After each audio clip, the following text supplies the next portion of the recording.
Hello, everybody. Welcome to Skip Happens. It's going to be good tonight. Get a little taste of what we're going to do. Here we go. Here's to the cornfield farmer, old rig roughnecks too.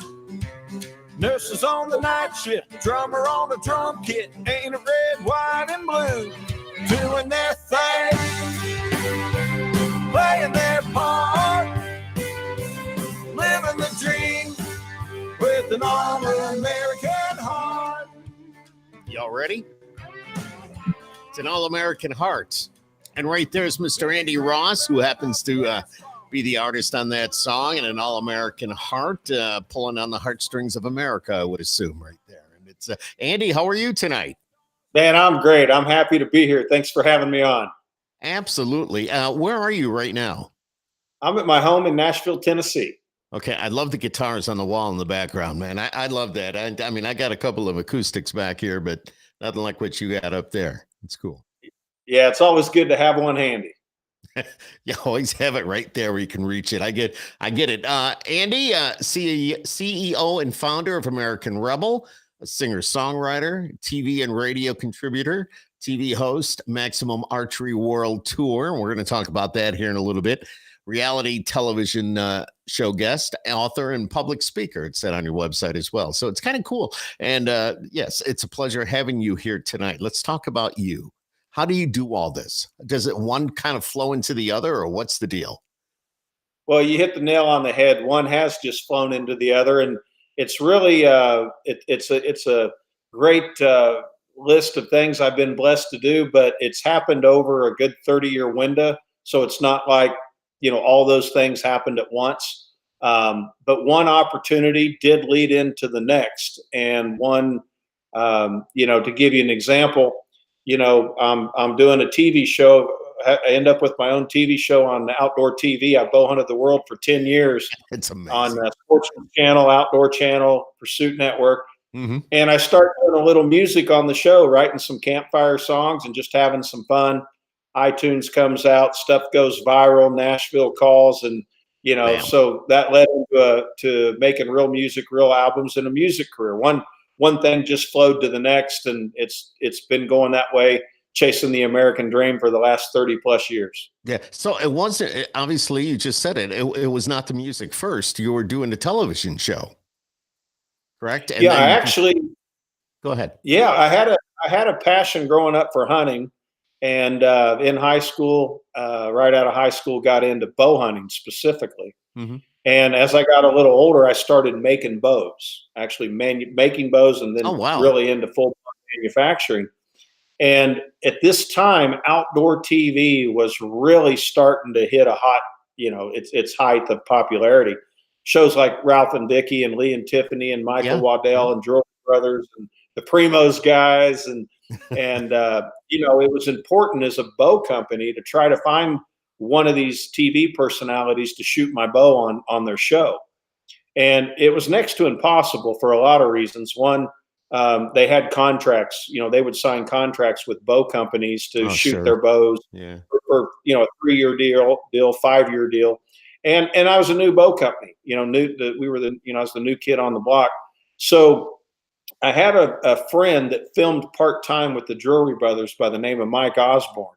Okay. And I said, hey, would you come on some hunts with me and film some of my hunts? We'll edit a DVD, and then I'll hand the DVDs out at trade shows when we're showing the bows, put them in the box with the bows.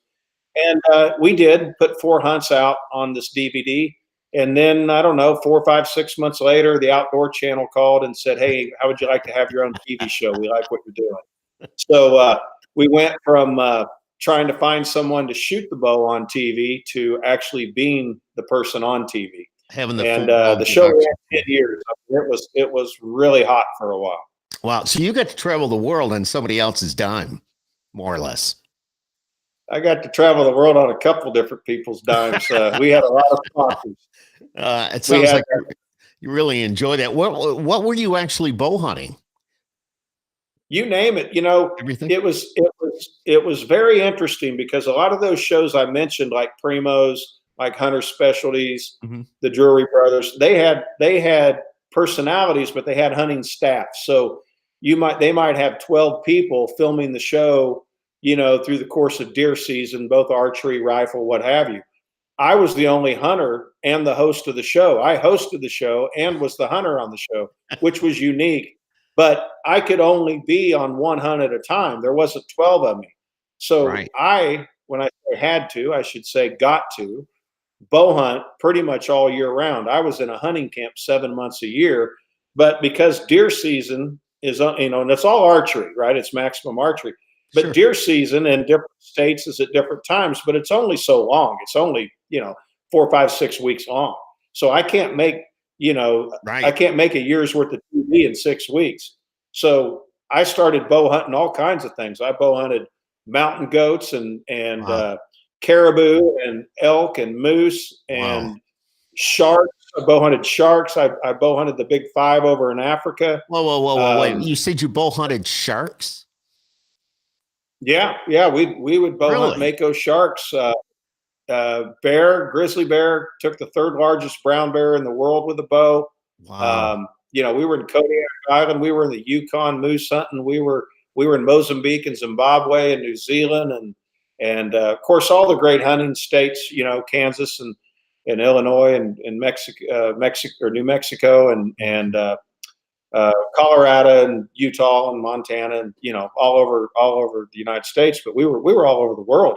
Wow. In fact, I did do a hunt in Mexico, and it's one of my favorite hunting stories. But one of the crazier things I've done, I just got out of a brown bear hunt off Kodiak Island, and there was a guy in there, young guy.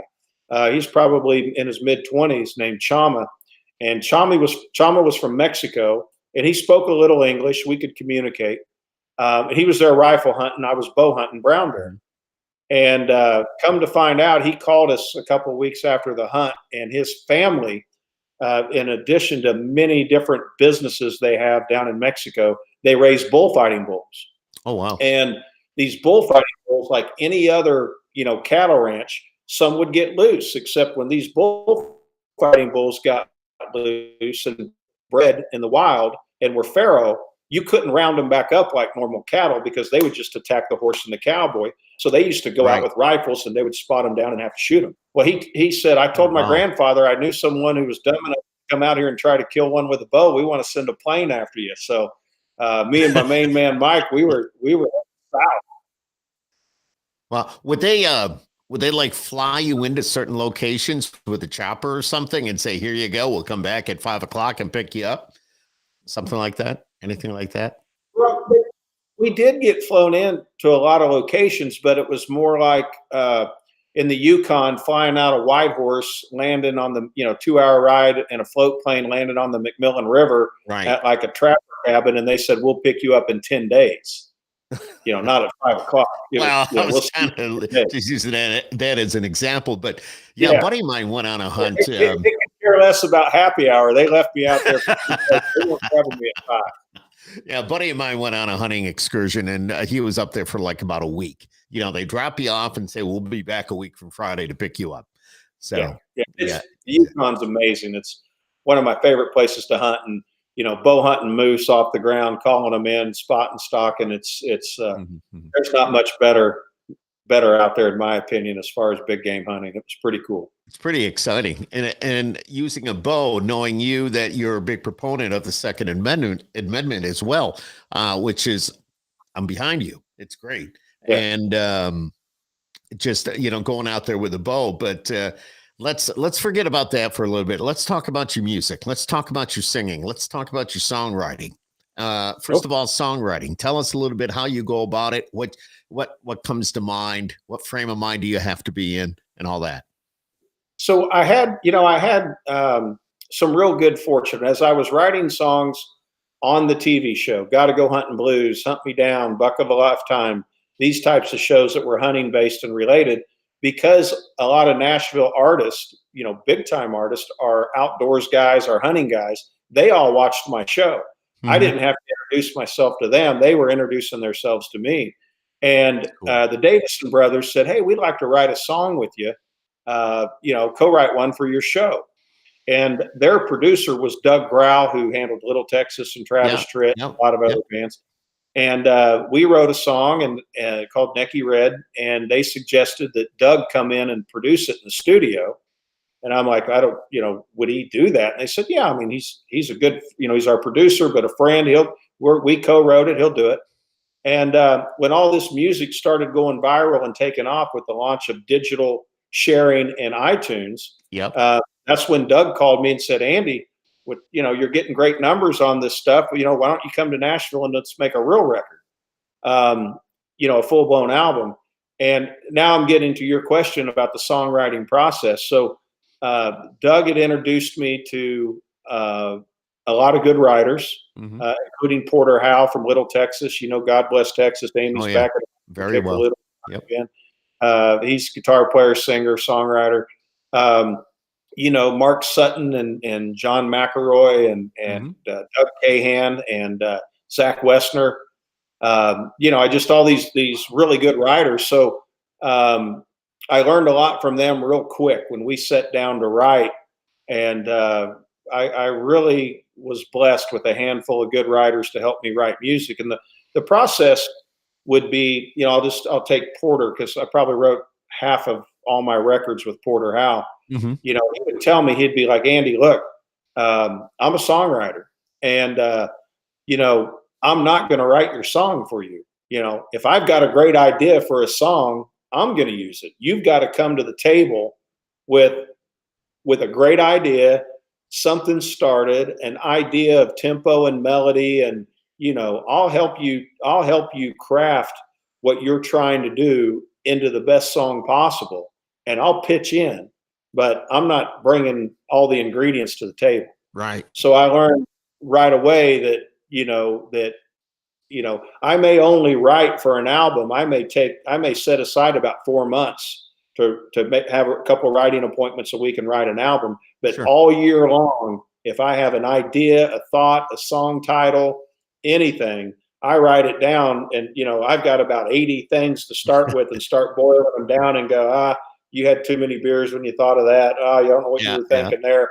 But and boil it down into a starting point to show up to my writing appointments. What do you are you 3 albums in, or do you have a 4th out there? Recording the 4th as we speak. We're working on the 4th album. So it's 3 and 4. Probably titled Lucky to Be Alive. Yeah, there'll be a 4th. Wow, that's awesome. And when did the first album come out? How long ago? How many years ago? That was a while ago. Right? 2008. Yeah, because believe it or not, I've seen your name, and then when I was told by the publicist that they could get you on, and they're holding up their end of the deal with you, I would assume, and I said, yeah, I think I know that. Andy Ross, and that's why it was a while ago. So yeah, so you're 3 albums in, you're working on your 4th. So that's really cool. And here again, that goes with everything that you're doing. And now let's talk a little bit about, you're the founder of American Rebel. Now those are safes. Well, yeah. And let's continue the story. So yeah, I'm making bows. No one will shoot my bow. I do a DVD, end up with a TV show, do music on the TV. Then I have a music career. In 2015, I had an album out called Time to Fight. And on that record, when I had the album before that, Cold Dead Hand, landed me on Counting Cars on the History Channel. Yep. And that country rocker Andy Ross episode called Rock and Loaded, that really kicked my downloads and stuff in the pants. I mean, it really took off after that. Yes. And so then we do Time to Fight. On Time to Fight is a song called American Rebel, and that I put out. It kind of went viral as a patriotic anthem. And so as we moved from albums to iTunes, albums we made money on. iTunes, we made money when people actually paid for the song, but people figured out how not to pay for the song. Right. And then when it came to streaming, the numbers, although there's many more times people listening to my music, the small percentage that we get from those streams isn't what it used to be. So we decided, since I'd made bows and some other products, had some manufacturing experience, I got this great patriotic song out called American Rebel. Yes. And we decided, why don't we monetize the brand and put out some products? So the bow led to the show led to the music career, the song led to the name of the company, and the song American Rebel became the mission statement for the company. And we started it in 2015, and we can talk products and stuff, but the story continues. As of February of 2022, we're now a publicly traded company on NASDAQ. Wow! So talk about growing the company, so we're rocking on Thursday and Friday and Saturday nights, and playing CEO of American Rebel come Monday morning. But it's all like we said in the beginning of this thing. It's all just one thing falling into the next. Now, it was on the History Channel, though, where you weren't on every show. It was only one or two, I think, that you were on, maybe one. But they built the car for you, right? Yeah, I was on, and the reason that it trying to get my thoughts straight here. Go ahead. So it was one show. They called it, and first of all, shout out to Danny, aka the Count. That's the the talent on that show. He couldn't have done me a better job and a better service, and I always owe him the biggest thank you. He promoted me, country rocker Andy Ross. He called the show Rocked and Loaded. He really incorporated, let me put my personality and my brand, my thing into it. And he built me the Second Amendment muscle car, which has now become the Batmobile of the Second Amendment. But the reason that when you keep wondering if it was multiple shows or were you on 6 or 8 or 10 episodes, because the show was so popular, it makes their top 10 shows. It makes their marathon reruns, best paint episode, fan vote best episode. Dude. It just keeps getting replayed for a variety of reasons. And every time it replays, even these years later, my social media numbers jump, my phone blows up, text. The show's endless. I mean, the car is that cool. It just keeps going. Have you thought about continuing this a little bit when it comes to TV shows and stuff now? I mean, you've got the history of everything that you've done, and you're right. When viewers see you, your numbers are going to go up, and it's like, why not jump back into it and do it again? Well, to play music, spring and summer weekend festivals tour and run an American Rebel, it would be hard to have a full-time TV show. However, in the last 30 days, I've been on Bloomberg, I've been on Fox Business, I've been on Newsmax, countless radio interviews, podcasts, and so I'm on TV a lot these days. And very good, and doing a lot of radio and podcasts as well, like your great show we're having the opportunity to do tonight. Yeah, I love chatting with you and hearing where all this is coming from and how you've put it all together. It just totally blows me away. I mean, I have a tough time handling one or two things. You've got 4 or 5 things here going. So it's just kind of cool how it did all come about and how it all ran into each other. Everything complements the other. And then really, like you say, you're out on weekends now and you're probably playing shows and rocking and just doing what you do and what you do very well.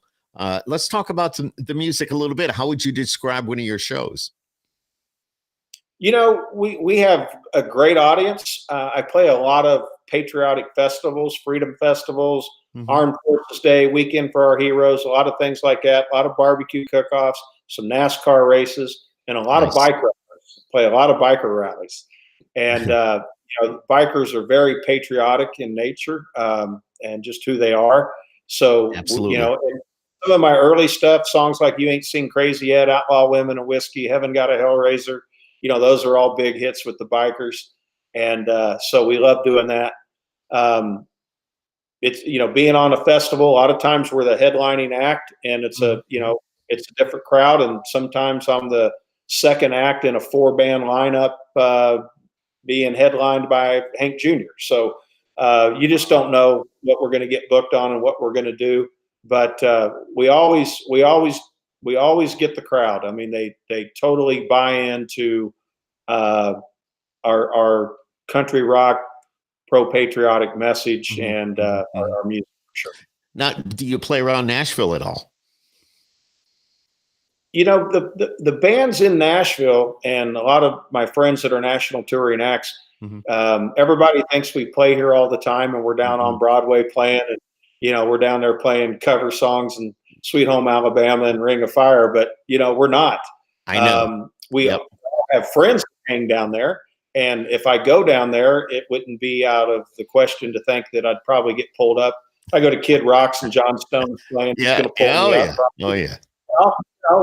find a cover. You know, Can't You See by Marshall Tucker or something. Oh, my gosh. I saw you played in the intro, All American Heart. They knew All American Heart and brought me up a couple months ago to play All American Heart. So it's cool. It's a great time down there. Anytime I have family, friends come to town, it's about the only time I go down there. Right.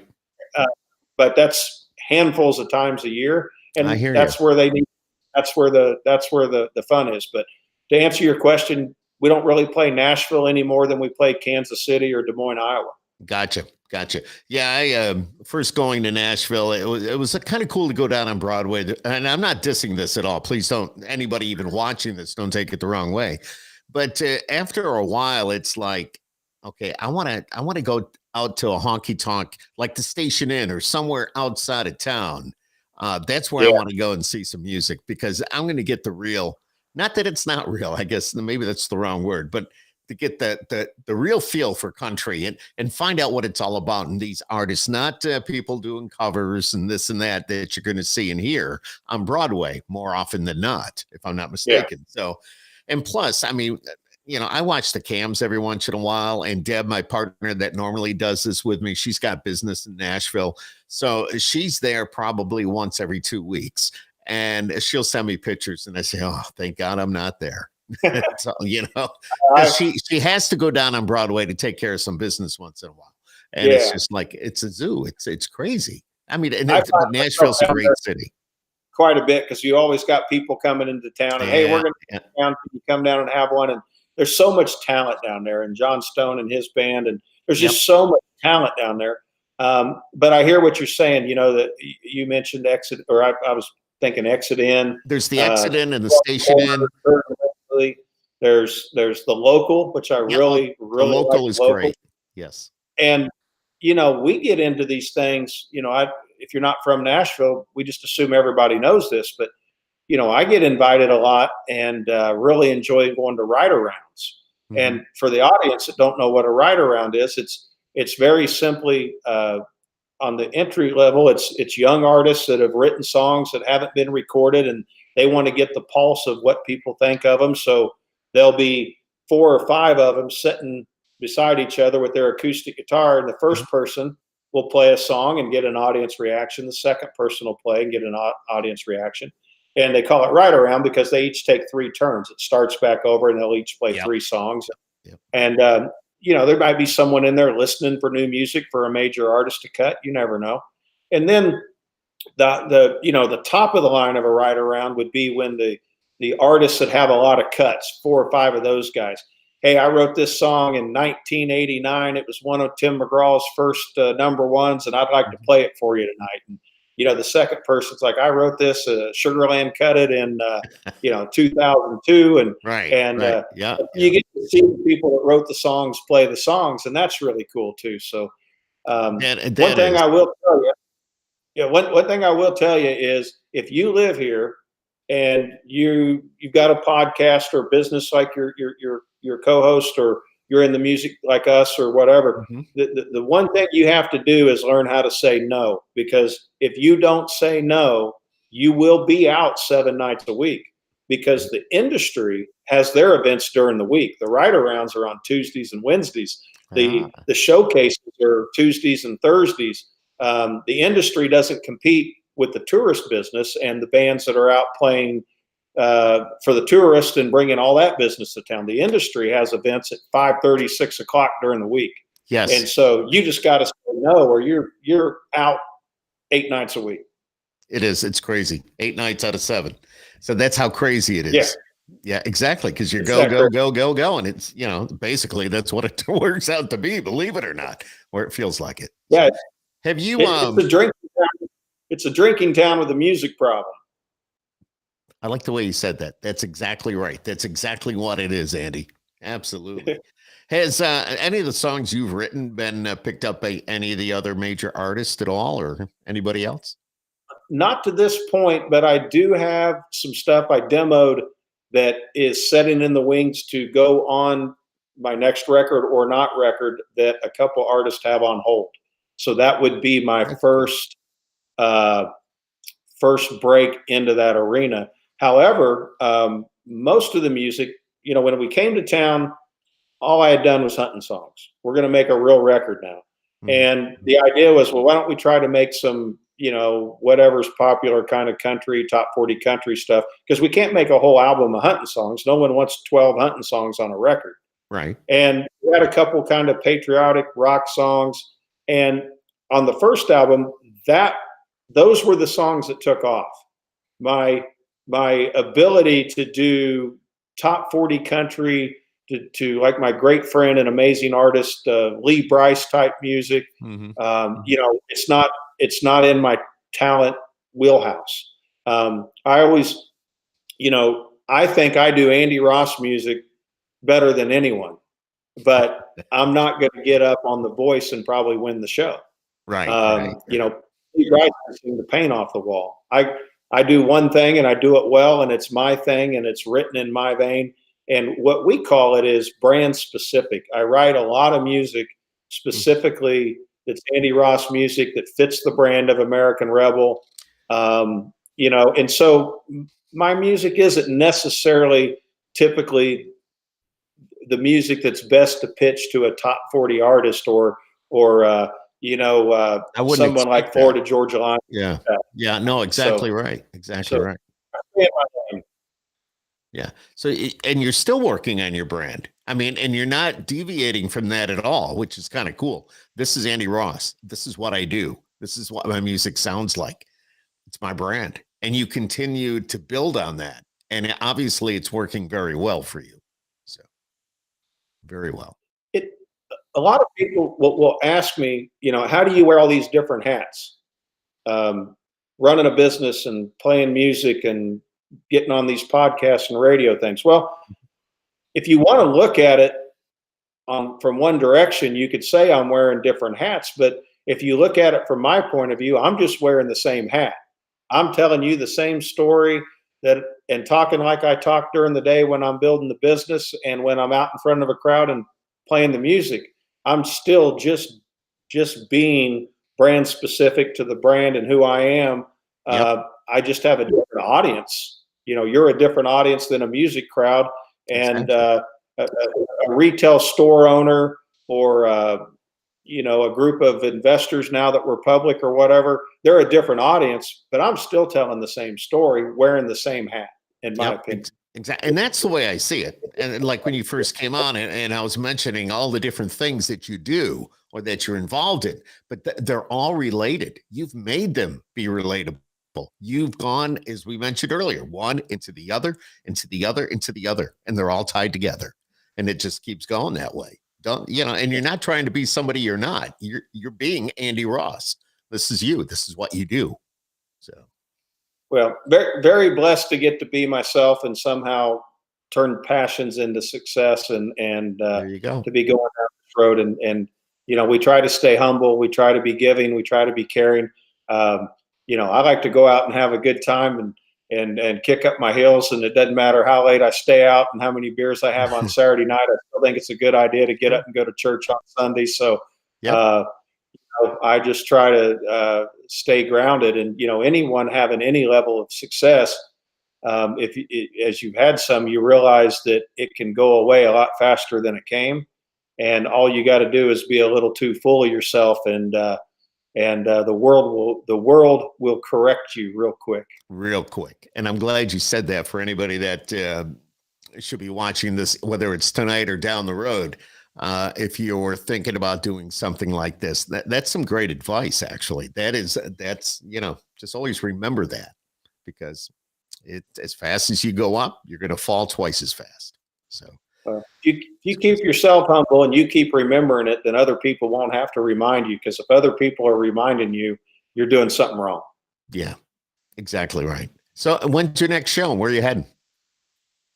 We are off till spring. All the dates are being put together, and I really don't have a clue just yet where all we're headed and how many dates they'll have together for spring, summer. Okay. I am off for a couple months now. We'll be, and this is trade show season, by the way, for American Rebel. We have the SHOT Show. Oh, that's right. January 17th through the 20th in Las Vegas. I'll be flying out Saturday. We have our MBS show. We have the Iowa Deer Classic. We have the Great American Outdoor Show coming up in Harrisburg, I believe Harrisburg, Pennsylvania. Oh, wow. So the NRA show will be around the corner.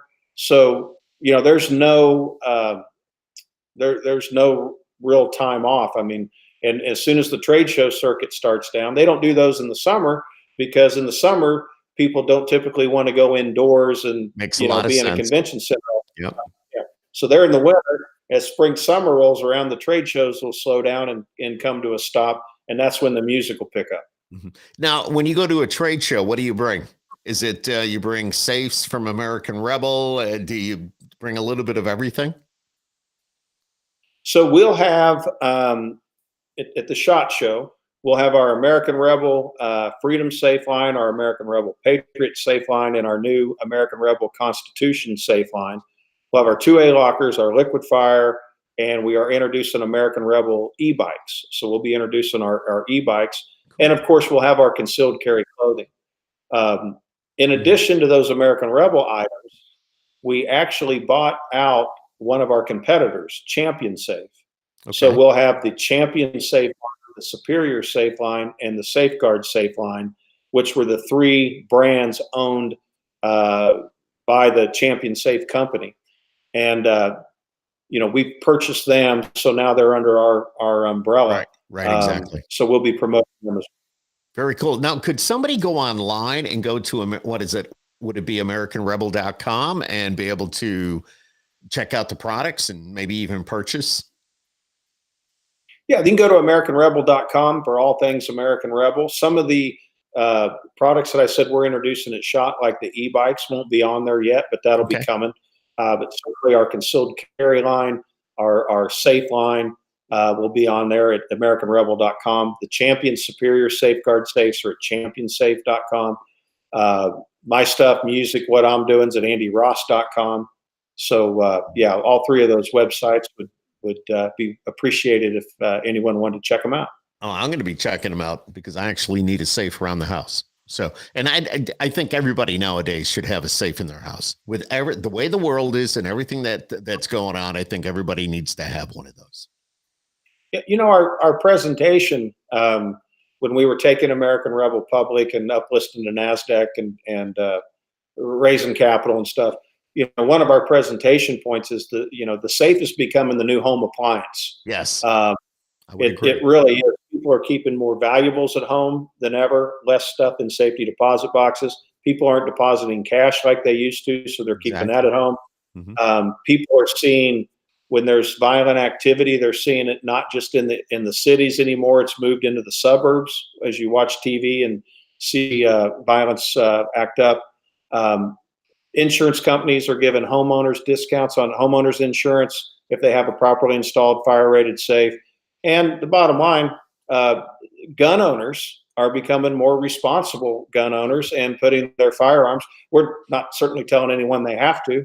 I've got a lot of guns in my safe, and I've got one or two around here that are strategically just kind of somewhere where I want them. But, if you have a household with kids or grandkids, and then there's always that concern is you don't want a neighbor kid getting one of your firearms, taking it to school. I think new gun owners that are purchasing guns for the first time are very cautious about wanting a safe. And a lot of the old time gun owners like myself that grew up around guns and I had like 5, 15, 16, 18 guns before I thought, well, I might ought to get a safe. We're all coming around too. So keeping firearms and ammunition away from children and neighbor kids and, behind lock and keys, not a bad idea. Like that a lot, of course. Andy Ross, it's been pretty awesome. Some great information tonight. Again, if you go to andyross.com to find out about your music, right? Did I get that right? And then andyross.com or all digital formats, Spotify, Apple. Yep.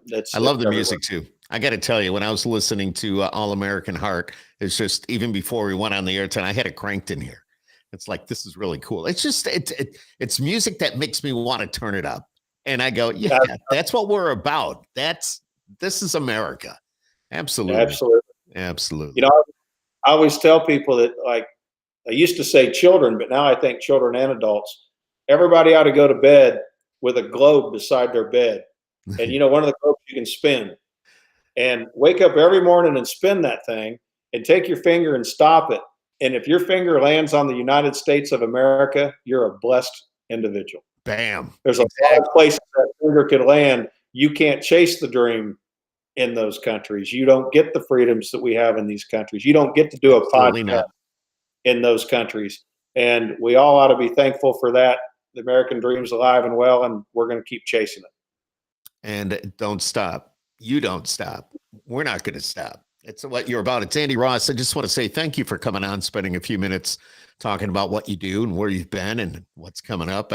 It's some great information, and I'm digging it, man. It's pretty cool, everything that you do, and your music is definitely awesome. So just want to say thanks for coming on. Make sure you subscribe to Skip Happens on YouTube. It's Skip Happens, youtube.com/, now they say @Skip Happens. YouTube keeps changing. I get older. I don't understand all of it, but I eventually make it work, or I call my son to help me. So it all works out.